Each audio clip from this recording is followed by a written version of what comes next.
বন্ধুরা, আজকের এই ভিডিওতে আমি বলবো কৈলাস মানস সরোবর স্থলপথ যাত্রায় কতদিন লাগে কাঠমান্ডু থেকে কাঠমান্ডু। প্রথম দিন কাঠমান্ডুতে পৌঁছানো।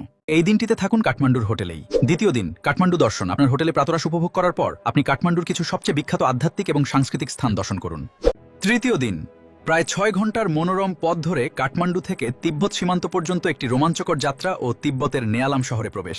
চতুর্থ দিন নেয়ালাম থেকে সাগা। নেয়ালাম থেকে সাগার দূরত্ব প্রায় ২৫০ কিলোমিটার। বাসে নেয়ালাম থেকে সাগায় যেতে সময় লাগে প্রায় ৫ থেকে ৬ ঘন্টা এবং রাতযাপন হোটেলে। পঞ্চম দিন সাগায় বিশ্রাম দিবস। শরীরের পরিবেশের সাথে মানিয়ে নেওয়ার জন্য সাগায় একটি পূর্ণাঙ্গ বিশ্রাম দিবস, হালকা শরীর চর্চা বা হাঁটা চলার উদ্দেশ্যে। ষষ্ঠ দিন সাগা থেকে মানস সরোবর যাত্রাটি কৈলাস মানস সরোবর যাত্রার অন্যতম গুরুত্বপূর্ণ ও মনোরম পথ। এটি প্রায় ৪০০ কিমি থেকে ৪৯০ কিমি দীর্ঘ এবং তিব্বতের দুর্গম মালভূমি দিয়ে প্রায় ৭-৮ ঘন্টার ড্রাইভ। এই দিনেই প্রথম দর্শন হয় মানস সরোবরের। এই দিন শুধু সরোবর দর্শনই হয় না, হয় পরিক্রমাও। এই পরিক্রমার পথে দেখা পাওয়া যায় রাক্ষস তালের। এই ষষ্ঠ দিনে মানস সরোবরের সঙ্গেই দেখা যায় কৈলাস পর্বত। মানস সরোবর, কৈলাস পর্বত, রাক্ষস তাল দেখে রাতযাপন মানস সরোবরের তীরের হোটেলে। সপ্তম দিন এই দিনে সকাল সকাল স্নান করে পূজা অর্চনা করে তৈরি হন দার্চেন যাবার উদ্দেশ্যে ও কিছুটা সময় কাটান মানস সরোবরের তীরে। মানস সরোবর থেকে দার্চেনের দূরত্ব খুব বেশি নয়, সময় লাগে প্রায় ১ ঘন্টা। দার্চেন থেকে কৈলাস পর্বতের দক্ষিণ দিকটি খুব ভালোভাবে দেখা যায়।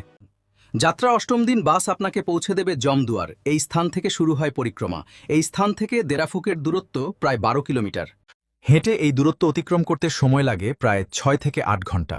এই পথে ৬ কিলোমিটার গেলে দেখা যায় কৈলাস পর্বতের পশ্চিম দিক। দেরাফুকে পৌঁছেই দেখা যায় কৈলাস পর্বতের উত্তর দিক। হর হর মহাদেব। এই স্থান থেকে কৈলাস পর্বতের উত্তর দিক খুব ভালোভাবে ও কাছ থেকে দেখা যায়।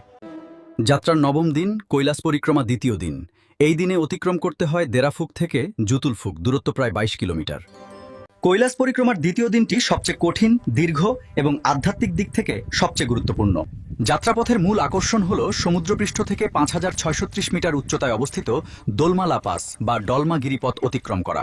দ্বিতীয় দিনের যাত্রাপথের মূল বৈশিষ্ট্যসমূহ: দিরাপুক থেকে দোলমালা পাসের চূড়া পর্যন্ত অত্যন্ত খাড়া পথ।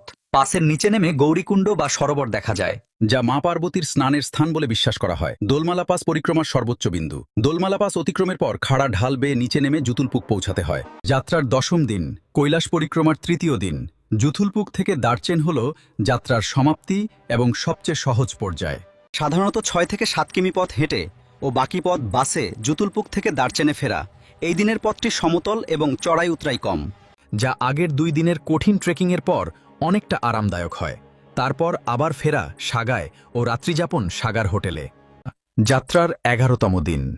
এই দিনেই সাগা থেকে ফেরা নেয়ালাম, রাত্রিযাপন নিয়ালামের হোটেলে।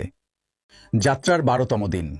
এই দিনেই তিব্বতের নেয়ালাম থেকে ফেরা কাঠমান্ডু, রাত্রিযাপন কাঠমান্ডুর হোটেলে।